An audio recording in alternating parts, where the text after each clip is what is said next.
Hello, students. It's nice to see you, and welcome back to episode, I believe, 56 of the YouTube lessons. Today, we are going to talk about maybe the most important English word in the entire English language, and that is the word love. Now, there's only one word to express love in English, but I found a language that has six different ways, six different words to express or to say love. And I thought it was really interesting. It's a nice little English study, and we're going to study about the Greek words for love in today's article. I got a lot of the information from a news article I saw on the internet, but I kind of rewrote it in my style, and I tried to use some easier English just so that you guys will be able to understand more of the deeper meanings behind the words. So I hope you guys enjoy. Let's get started. This article is called The Greek Words for Love. There are many ways to express the love people have for each other, but there is only one word that is used in English, and that is love. However, ancient Greeks would have been confused if a married couple said, "I love you" to each other, and a brother and sister said, "I love you" to each other. These are not the same types of love, right? The ancient Greeks had many different ways to say love, so let's go over some of them. The first word is called eros, and it means passionate love between partners. This word comes from the Greek god of fertility, and it is the passionate love that couples have with each other. It was not always seen as something positive, though, and the Greeks sometimes were afraid of this type of love. It is the idea that losing control of your mind and being madly in love with someone could create dangerous situations. However, these days, many new couples are looking for exactly this kind of love. They want to fall head over heels in love with someone and forget about the world for a while. Newly in love couples don't think about anything or anyone else but their new partner. Number two, the word is philia, and it means deep friendship. The second variety of love was philia, or friendship, which the Greeks valued a great deal. Philia is related to the deep comradely friendship that developed between soldiers on the battlefield. It was about showing loyalty to your friends, sacrificing for them, as well as sharing your emotions with them. Another kind of philia, sometimes called storge, embodied the love between parents and their children. How much philia do we have in our lives? These days, with social media and the internet, it is hard to think about how deep our friendships are. Who do we share this type of love with? Number three, the word is ludus. Ludus means playful love.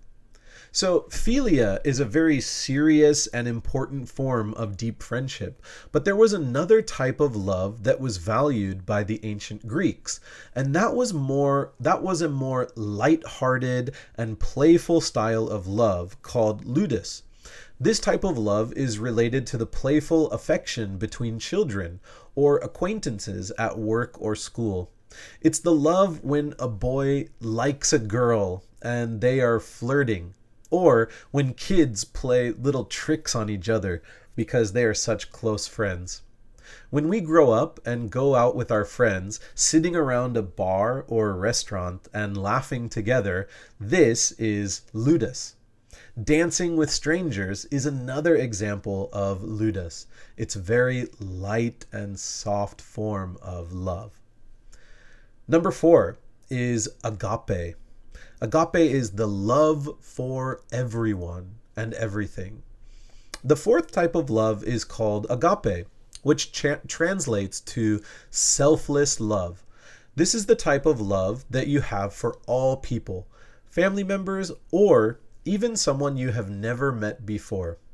This word translated into the Latin word caritas, which means charity. That feeling you get when you give someone a present and see them smile is agape. The feeling of watching someone you know being happy and laughing, and that makes you laugh or smile, that is agape. This type of love is seen in many religions, and a famous Christian author, C.S. Lewis, calls it the gift love, the highest form of love. Number 5. Number 5 is pragma, which means long-standing love. The mature, realistic love that is commonly found in long-lasting relationships is called pragma. Married couples who have been together a long time know this form of love very well. It is about making compromises that build a strong relationship. Pragma isn't always easy. It is about working for the relationship, having patience and tolerance for the person you show this love to. Ancient Greek poets called it standing in love, making an effort and building a strong relationship that lasts a long time, like a building that stands strong through a storm or something else. Number 6, the last one, is called philautia, and this means the love of self, the love of yourself. The ancient Greek philosopher Aristotle talked about the different types of loving yourself. The unhealthy type of self-love is narcissism. It's when you spend so much time obsessed with yourself that you don't focus on others. But the healthy form of self-love is when you love yourself and have confidence in yourself, and then you can share your love with others.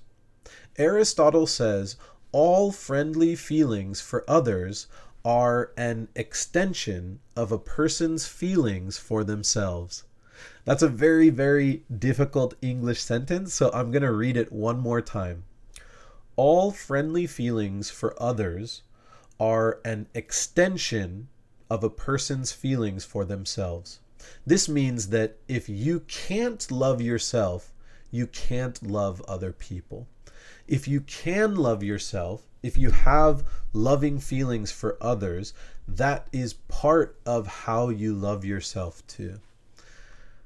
It's pretty deep, and that was our last one. So let's go to our conclusion. It is so interesting to see all the different ways the ancient Greeks expressed their love through words. Although we only have one word in English, love, we can express that emotion in a variety of ways.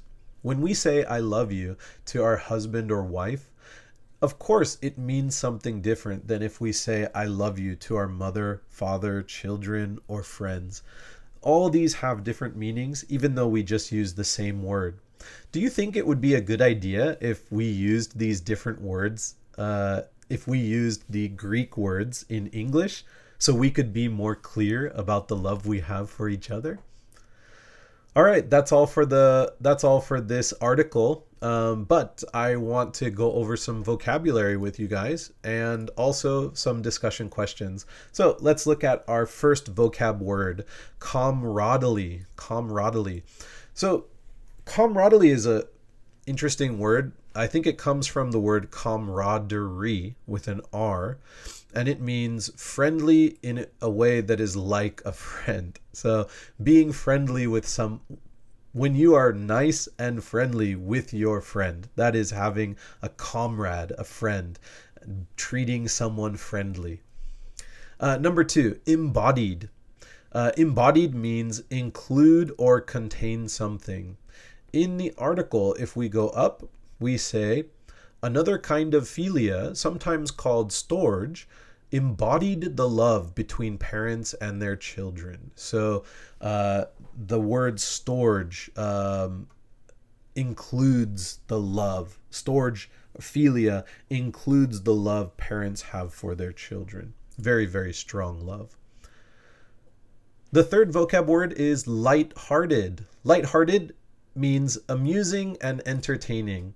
So for the word ludus, playful love, this is a lighthearted and playful style of love.